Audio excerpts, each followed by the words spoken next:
இந்த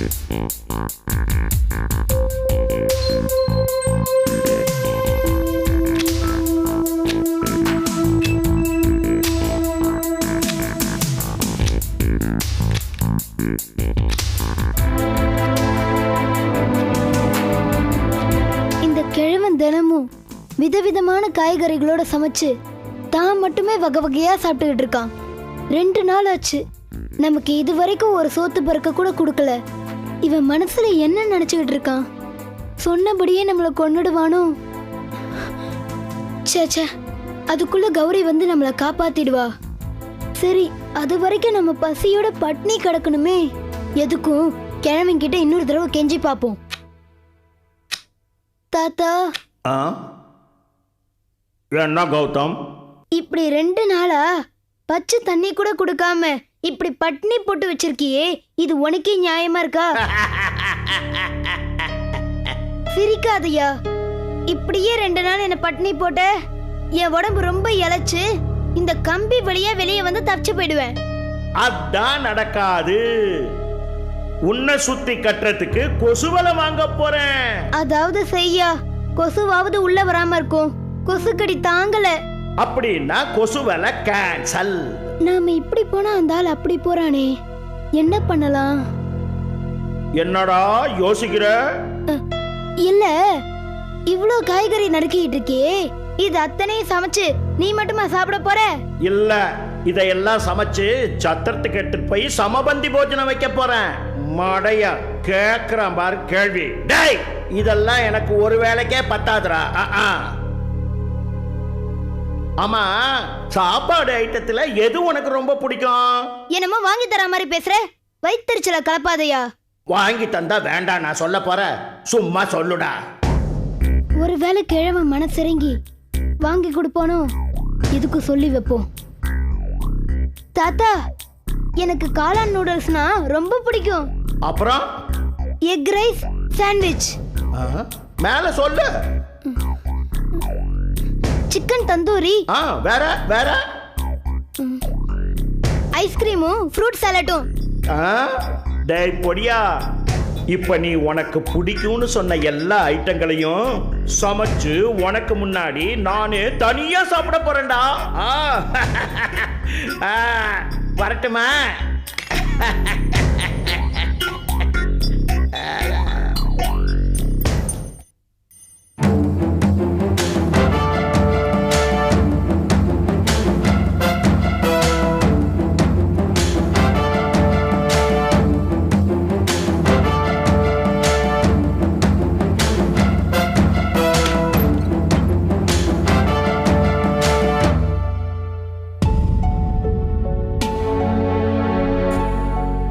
கௌதம். கௌரி, வா கௌரி. கௌதம், எப்படிடா இருக்க? நான் இதை கேட்கறது தப்புதான், இருந்தாலும் கேட்கறேன். நல்லா இருக்கியா? அதை ஏன் கேக்குற கௌரி? அந்த கிழவை குடிக்கிறதுக்கு பச்சை தண்ணி கூட தர மாட்டேங்கிறான். பசி காது அடைக்குது கௌரி. இரு கௌதம், நான் இப்ப போய் உனக்கு சாப்பாடு வாங்கிட்டு வரேன். கௌரி, அது வரைக்கும் என்னால தாங்க முடியாது கௌரி. அந்த டைனிங் டேபிள்ல அந்த கிழவன் கேக் எடுத்து வச்சிருக்கான், கொஞ்சம் கொண்டு வந்து தரியா? எங்க இருக்கு? அது அங்க அந்த டைனிங் டேபிள் மேல இருக்கு. இதோ இப்ப எடுத்துட்டு வரேன்.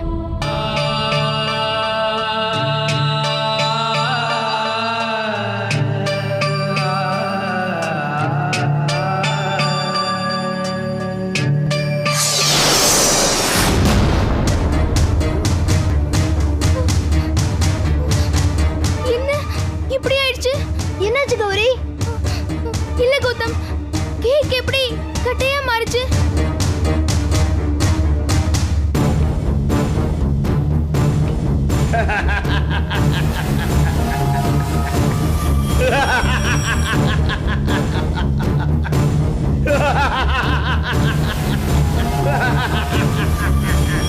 மாறும், இப்படித்தான் மாறும். கௌதம் சாப்பிடணுங்கிற எண்ணத்தோட யாரு எதை தொட்டாலும் இப்படித்தான் மாறும்.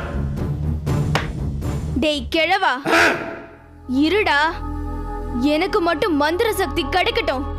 உன்னை எப்படி எல்லாம் சித்திரவதைப்படுத்துறேன்னு பாரு. முதல்ல அத்தைக்கு மீச முளைக்கட்டும், அதுக்கப்புறம் சித்தப்பாவா பெரியப்பாவான்னு கூப்பிடலாம். என் வீட்லயே வந்து நின்னு என்னையே மிரட்டுறியா? போடி வழியில போடினா போடி போடி.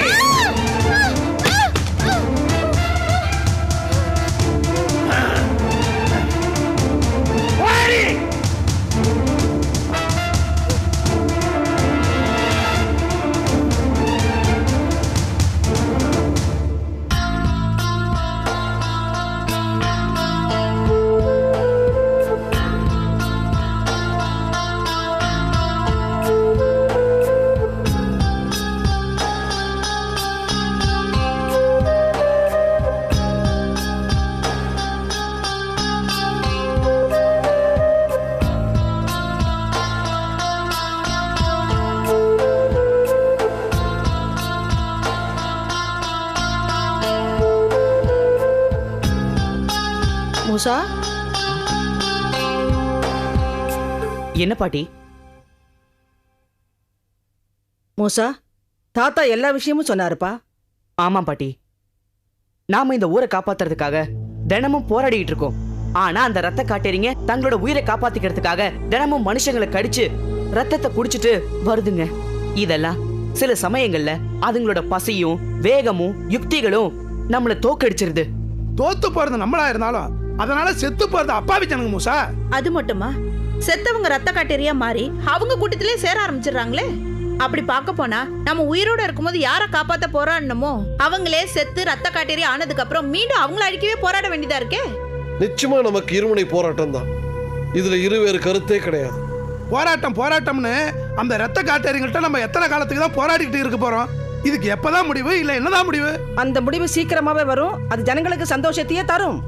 ஆமாப்பா, கூடிய சீக்கிரமே இந்த ரத்த காட்டேரிகளை ஒட்டு மொத்தமா அழிக்க நான் ஒரு புது வியூகத்தை வகுத்திருக்கேன். ஆமா மூசா, இந்த மாதிரி ஏதாவது புதுசா முயற்சி பண்ணாதான் முடியும். அதென்ன மூசா புது வியூகம்? இது வரைக்கும் நாம ரத்த காட்டேரிங்களை அழிக்க எடுத்த எல்லா முயற்சிகளும் நமக்கு தோல்வி தானே கொடுத்துச்சு. ஆமா. ஆனா இன்னைக்கு ராத்திரி நம்ம ரத்த காட்டேரிகளை விரட்டி அடிக்க போறதில்ல. அதுக்கு பதிலா அந்த ரத்த காட்டேரிகளை சந்திக்கிற இடத்திலேயே அதுங்களை சிறைப்பிடிக்க போறோம். ஆமா, அதுங்களை சிறைப்பிடிச்சு நம்ம வீட்டுல கொண்டு வந்து வை. அதுங்க அன்னைக்கு மாதிரி ஏமாத்தி தப்பிச்சுட்டு போட்டோம். ஆமா மூசா, அந்த கண்ணாமூச்சி ஆட்டம் வேண்டாப்பா. புது வீகம்னு சொல்லி ஏற்கனவே தோத்து போன வீகத்தையே சொல்றியப்பா. மூசா முழுசா பேச விடுங்க. அவன் பாதி முடிக்கிறதுக்குள்ள நீங்களே கற்பனை பண்ணி பேசலாம். அப்படி நீ சொல்லு மூசா. அதுங்களை சிறைப்பிடிச்சு தெருக்கள்ல சிறைப்பிடிச்சு வைக்கிற ரத்த காட்டேரிகளை விடிகிற வரைக்கும் அங்கேயே சிறைப்பிடிச்சு வைக்க போறோம். விடிஞ்சதும் சூரியன் உதிக்கும் போது வெளிப்படுற சூரிய கதிர்கள் அதுங்க மேல படும். அப்படி பட்டதும் அடுத்த நொடியே அந்த ரத்த காட்டேரிகள் அலறி துடி துடிச்சு சாம்பலாகி எரிஞ்சு பஸ்பமாய் போயிடும், அழிஞ்சிடும். இதுதான் என்னுடைய புது வியூகம் தாத்தா. ஆஹா, அற்புதம் மூசா. இது மட்டும் நல்லபடியா நடந்து முடிஞ்சிருச்சுன்னா ஜனங்களை நம்ம முழுசா காப்பாத்திரலாம் மூசா. கண்டிப்பா நடக்கும் பாட்டி. நீ சொன்னா அது நடந்தே தீரும் மூசா. பின்ன இவன் யார் மகன்? என் மகனாச்சே, நடத்தியே காட்டுவான். என்ன இழுவ? முதல்ல மூசா எனக்கு பேரே, அப்புறம் தான் உனக்கு மகன். உனக்கு அடிக்கடி ஞாபகப்படுத்த வேண்டியிருக்கே. அத்தை, ஐயோ, உங்க உரிமை போராட்டத்தை கொஞ்சம் உள்ள போய் வச்சுக்கோங்களேன். என்ன கொஞ்சம் யோசிக்க விடுங்க. தயவு செஞ்சு போங்க ப்ளீஸ். ஏண்டி சொல்றானே காது கேட்கல? போடி. நீங்க சொல்றதுக்காகலாம் நான் உள்ள போல. என் மகன் சொல்றானேங்கிறதுக்காக நான் போறேன். சொன்னது என் பேரண்டி. என் மகன், என் பேரன், என் மகன், என் பேரன், என் மகன். என்னங்க உள்ள போலாமே. போங்க வாயா.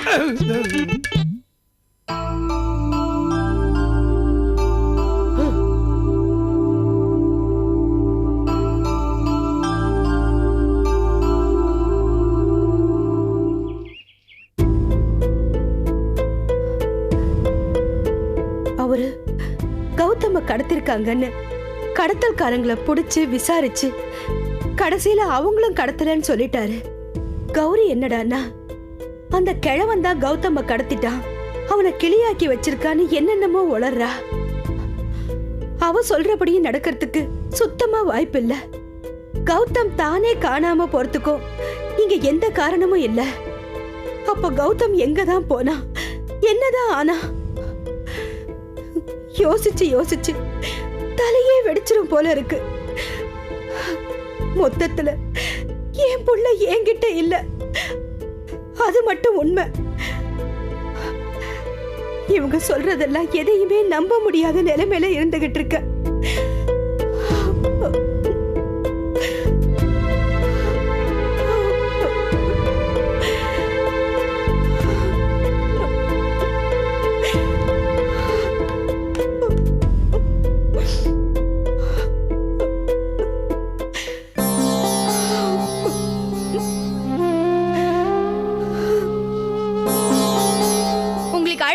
தெரியுமா?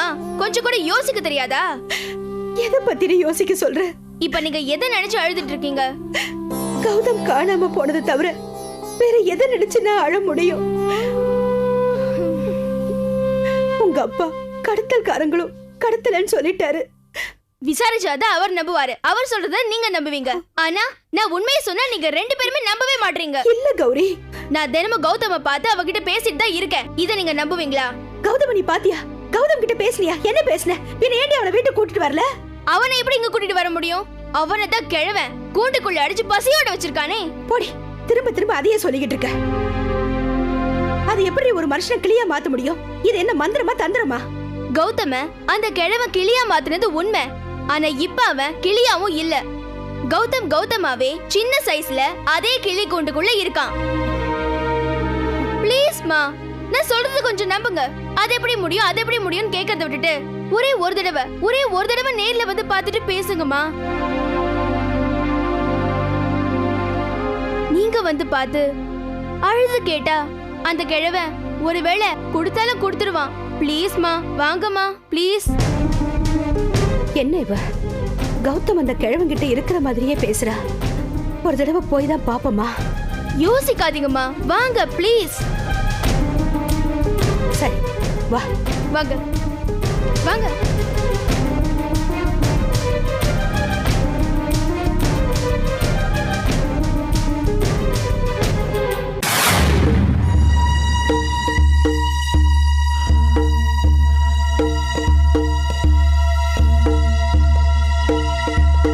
பெட்டியை பத்திரமாக கொண்டு வந்த உனக்கு நன்றி பேயோட்டியே. ஆமாம், நீ பெட்டியோடு வருவதை யாரும் பார்க்கவில்லையே? இல்லை தலைவா. குறிப்பாக மூசா குடும்பத்தினர்? இல்லை தலைவா. சரி, உனக்கான சன்மானம் உன்னை தேடி வரும். நீ போகலாம். பெட்டியில் என்ன இருக்கிறது தலைவா? அவசியம் தெரிந்து கொள்ள வேண்டுமா? இல்லை, இருந்தாலும். என்ன இருந்தாலும் இல்லாவிட்டாலும் அதுதான் தலைவரே போக சொல்லிவிட்டார் அல்லவா? நீங்கள் போகலாம். வருகிறேன் தலைவா. தலைவரே, தெரியும். பெட்டிக்குள் என்ன இருக்கிறது என்று தெரிந்து கொள்ள எல்லோரும் ஆவலாக இருக்கிறீர்கள். ஆமாம். இதோ பாருங்கள்.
அந்நிய தேசத்திலிருந்து வந்திருக்கும் அதீத அழிவு சக்தியே, எம் குல ரட்சகனே அஜூபா, வருக, நல்வரவு தருக. எங்கும் என் வரவு நல்வரவாகத்தான் அமையும் மகாம்போ. நல்லது, அப்படியே இங்கும் அமையட்டும். இதோ இவர்கள் என் சகாக்கள். சகாக்களே, இதோ இந்த அஜூபா நம் இன காவலன். எங்கெல்லாம் நம் இனம் அல்லல் படுகிறதோ அங்கெல்லாம் எழுந்தருளி நம் எதிரியை அழிக்க வல்லவன். மூர்த்தி சிறியது என்றாலும் கீர்த்தியை பெரியதாக பெற்ற இந்த இரத்த காட்டேரியின் சக்தி எண்ணில் அடங்காதது. எதிரே நிற்கும் எதிரி எப்படிப்பட்டவனாக இருந்தாலும் அஜூபா அவன் உள்ளே புகுந்து வெளியேறிவிட்டால் எதிரி அஜூபாவின் கைப்பாவை ஆகிவிடுவான். அஜூபாவின் கண்ணசிவுக்கு அவன் ஏவல் புரிவான். இப்பொழுது புரிகிறது தலைவா. என்னை சமாளிக்க முடியாமல் நீங்கள் அஜூபாவை ஏற்பாடு செய்திருக்கிறீர்கள் என்று நன்றாக புரிகிறது. முட்டாள், உன்னை சமாளிக்க அஜூபாவா? ராசாத்தியே போதும். Shame shame puppy shame. நான் அஜூபாவை அழைத்ததன் நோக்கம் நம் இணை எதிரியான மூசாவையும் அவன் குடும்பத்தாரையும் சமாளிக்க.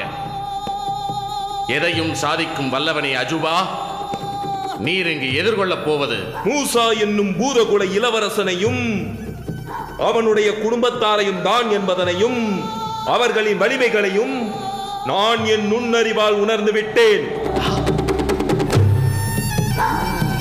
இன்றிரவே என் பணி துவங்கும். அந்த குடும்பத்தில் எல்லோரையும் செயலடக்க செய்ய வேண்டும், அல்லது அவர்களில் ஒருவரை சிறைபிடித்து வந்து பணைய கைதியாக்கி மற்றவர்களை அடிபணிய வைக்க வேண்டும். இதில் எது எளிதோ அதை நீ உடனடியாக செய்ய வேண்டும். உத்தரவை ஏற்றேன் முகாம்போ. உமது உறக்கம் கலையும் முன் இரண்டில் ஒன்றை நிறைவேற்றியே தீருவேன். கவலை மறந்து களைப்பாறு.